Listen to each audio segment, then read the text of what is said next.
Michael in Virginia, the great WMAL. Go. Hey, Mark, I just wanted to let you know I was part of the operation that discovered Hezbollah shipping wrecked cars from the U.S. to Western Africa. You see where they mentioned in that article Western Africa. Mm-hmm. And what we discovered was that Arab Muslims in the U.S. were going to car auctions, particularly in Fredericksburg, Virginia, shipping wrecked cars, which made no sense. We were trying to figure out, why do they want wrecked cars? These were totaled cars, and they would ship them to Western Africa. It turns out they were loading the cars with money and drugs, shipping them into Ivory Coast and Benin, and then distributing the money to Hezbollah operatives. And as I followed the cars to Ivory Coast, I looked into Hezbollah in Ivory Coast, and we were shocked. I found the head of Hezbollah in Ivory Coast, Yassin Nasri, and he was planning to build a $300 million shopping center called Aquaba Center Project in Abidjan, Ivory Coast, to launder money for Hezbollah. We also found that Hezbollah was smuggling $500,000 a week every Wednesday on Middle Eastern Airlines out of Abidjan into Lebanon. And when I brought this all to the FBI, my FBI contact was ecstatic, and his bosses were Hold on a second. Have you gone public with your name? I'm just curious. Don't give it to me if you have. Oh, no, and that's not my real name. No. Are you willing to hold on so we can talk a little bit further? Sure, of course, and I can send you pictures. And Hold on. We're on the air. Hold on. We're going to carry over to the next era. We'll be right back. This is intriguing.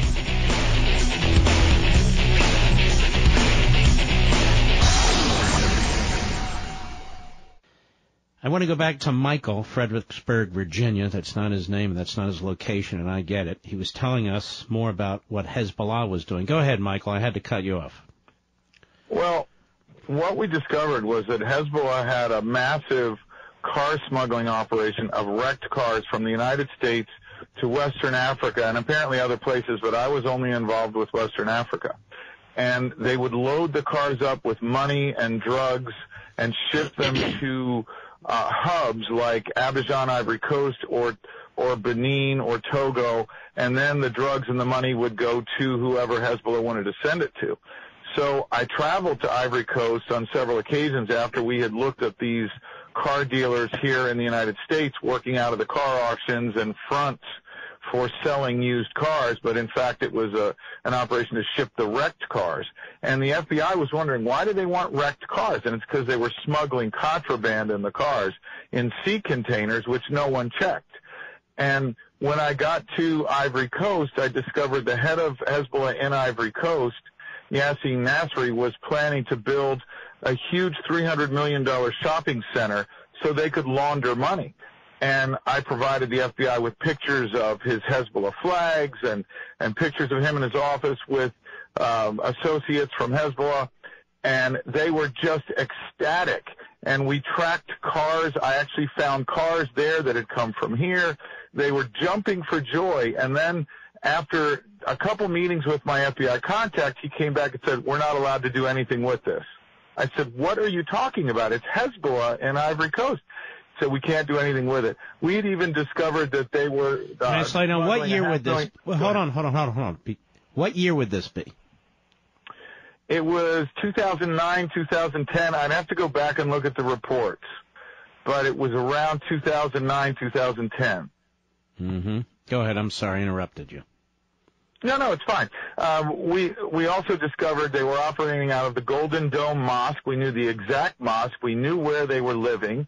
We knew who was doing it. And we knew that they were smuggling $500,000 a week on Middle Eastern Airlines every Wednesday out of Ivory Coast to Lebanon. So a lot of information was crystal clear. And then I was shocked when my FBI contact came back and said, "We can't do anything with this." I said, "What are you talking about?" "Well, we can't do anything with it." I thought, oh, my gosh. It was so bizarre. 2008, 2009, the head of the FBI was Robert Mueller, was he not? I don't know, actually. I'm embarrassed. Well, he was. I don't know. He was the head of the FBI, I think, for like 12 years until Comey came in. So, yes, he was the head of the FBI, and he's now busy chasing, people who false statements, process crimes. Well, you wouldn't want to focus on Hezbollah because they're nice. Exactly. Yeah. Without identifying yourself, the story in Politico that I read just maybe 10, 12% of it. So you not only know it rings true, you know it is true. I know it is true. I personally was there and took great risk to get that information, only to have them say, we can't use this. And you were told the highest levels of the Justice Department and the FBI? Not in those words, but yes. Well, what words? That what were you told? The people in leadership would not let them use it. And you had no idea why? I had no idea. Because the FBI doesn't share information downstream. They only share it upstream. So they would barely tell me anything, and then I would go over with the instructions they said, and I also set up a front car dealership to mix with the Arab Muslims that were buying the cars and shipping them here, but they wouldn't tell me anything. I knew that they were. Let's stop right there. The Arab Muslims here. Mm-hmm. Were these people associated with Hezbollah, or they were supportive of Hezbollah, or you don't know? We didn't know at that point. Even the FBI wasn't sure who these Arab Muslims were connected with. And when I brought back pictures of the Hezbollah flag in this man's office, they were stunned. And pictures, we surveilled the Golden Dome Mosque and surveilled the apartments where these guys were living, lavish lifestyles with, satellite TV and all this in the middle of a nasty country that just has no money. And there was even a restaurant called it was Che She. It was a Marxist restaurant that all these Lebanese operatives went to. Because you're talking about Marxism, there's the nexus there is that's it. It's solid. It's a Marxist influence with these terrorists. But the information was crystal clear. Here's Hezbollah. They're going to set up a $300 million money laundering shopping center. It would have hundreds of stores, and they shut it down and said we can't do anything with it. And when Donald Trump tries to confront this Iran deal, and when Donald Trump is trying to reverse course, he's getting a lot of resistance from the Democrat Party, including people who had to know about this. Obama, Holder, Mueller. A lot of resistance from this, and I have to assume that the House and Senate Intelligence Committees were briefed on this too, wouldn't you? Yes. Not only that, but you know the old legal phrase, knew or should have known. Mueller knew or should have known that all this was going on. He had to know. All these people in intelligence knew or should have known that Hezbollah was smuggling this stuff once this report got upstream. So they had to have an affirmative, proactive reason to shut it down. There had to be a reason they didn't want. Let me tell you a little secret. Let me tell you a little secret. When I was Chief of Staff to the Attorney General of the United States, every week we would have a meeting around a table in his conference room, actually off the conference room, and it would be the FBI director, the DEA director, the Deputy Attorney General, the Associate Attorney General. I would be there. Some others, I can't remember everybody. This would be our law enforcement meeting. And everything and anything like this would have been, because we did nothing like this, would have been discussed at that meeting. Mm-hmm. And the Attorney General would have known about it. And if the Attorney General knew about it, the Attorney General got his orders clearly from the White House and probably from the State Department to put his brakes on this stuff and to put the foot on the brake in order to allow them to go forward with their so-called diplomacy. Right. And I think the only way you get to the bottom of this is to bring Holder in, to bring Mueller in, to bring Hillary and or Kerry in, put them all under oath at one at a time, and find out what took place here. And it helps that a leftist website like Politico has this massive article, and it's only called Part 1. So there's a Part 2 coming. Right. And you are verifying we've kind of checked you out off the air. You're verifying a little piece of this. You're saying, I can tell you how I had to deal with this, what took place, and you're saying, yes, somebody all of a sudden put the brakes on. Yes, and it was an enormous intelligence item. You know, an item is something you can act on. We knew the pilot was taking $500,000 a week, could have been shut down. We knew that they were shipping the cars, could have shut it down easily, but they didn't, and they pulled everything back. I mean, and what's further, Mark, is when I was in the northern parts of the country, you know, the jungle. It's not really the jungle; it's like the country. Which country again are we talking about? What's that? Which country? You said West Africa. Are you allowed to say Ivory Coast? Oh, you pointed that out. Okay, got it. Yep. Right. And when we were up in the north of Ivory Coast, I could see that there were areas that were abandoned by the military where terrorist organizations could set up training camps. I told the FBI about this. They were very interested, wanted to pass it on to Defense Intelligence Agency. That was shut down, too. And then we got Boko Haram exactly where I said they would set it up. Were you a fairly senior operative? No, I was a guy who was a contractor. I had done a couple of stings with the FBI because I did private intelligence. And I did a couple stings with the FBI, one on a Russian colonel, one on a guy trying to... All right, you're talking too much. As a lawyer, I'm just trying to help you out. Okay. Okay, yeah, I'm sorry. All right. But anyway, I'd done a few things with them. And we just sort of fell into this situation with the cars. I lived in the area. I knew a lot of Arab Muslims. They accepted me, and we ended up falling into this thing. But the intelligence that was gathered was profoundly important, and it was shut down.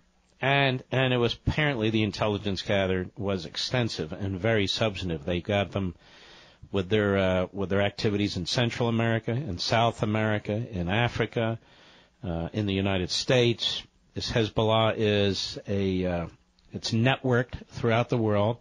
People just think of it as a militia arm of Iran. Well, it's raising funds for itself and Iran, and enormous amount of tons of cocaine came into this country, according to this political article. So it turns out that the Obama administration was, in effect, a massive drug dealer. Isn't that right? Yes, I would say so. We knew through intelligence associations that Hezbollah was said to be moving cocaine and heroin through the Bekaa Valley in Syria, and that it would come through there without any interference, and they could ship it to the United States.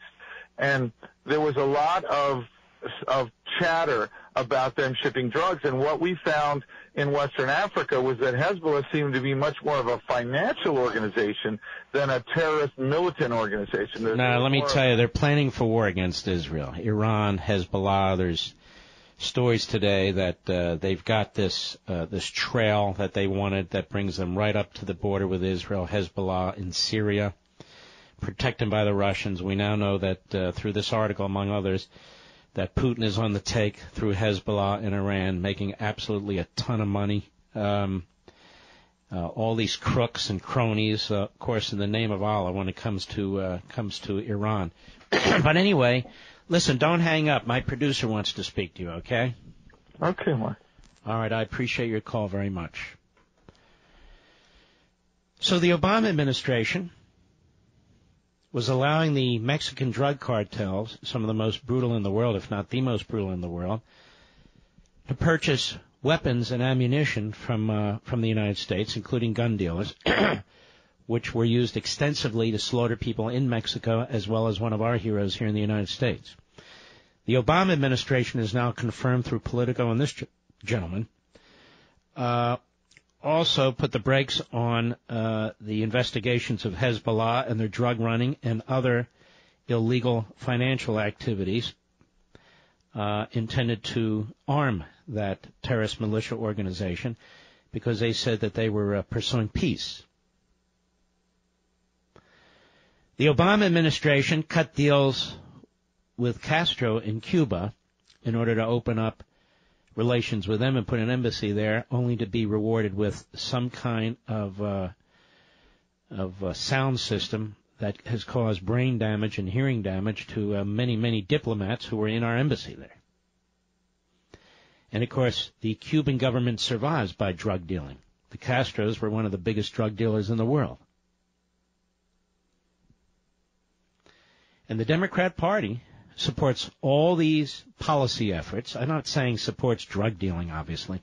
Supports all these Obama foreign policy efforts. Now, I wonder if somebody would corner Ben Cardin, the phony buffoon who is a Democrat senator from Maryland, or somebody would corner Chuck Schumer, the phony buffoon leader of the great empire state of New York, or any of these people, and press them on it. Where's Jake Tapper? Where's Wolf Blitzer? Where's Brian Stelter? Where's Don Lemon? They're nowhere. Nowhere. Where's the conga line? Where's the conga line of freaks over at MSNBC? They're nowhere. Where's that clown Lawrence O'Donnell? Busy screaming at his staff? Where's that idiot? What's the big one over there? The big ratings guy. I can't remember her name. I don't even watch her. Her. That's right, her. Where's she? Nowhere. Where's Mr. Chris Matthews? He now appears he has little problems going on. Not that I'm surprised. Where's any of them? Nowhere. Why wasn't this story broken by the Washington Compost? Why? Well, why would it be? Why wasn't this story broken by the New York Slimes? Why? Why would it be? They were covering up the Holocaust. How about Meet the Depressed? No. Not Chuck Todd. Chuck Todd's very busy. Where's George Stephanopoulos? Well, he was the head of the Clinton War Room. You can't expect him to report anything. And on it goes. It's disgusting. I'll be right back. Mark Levin.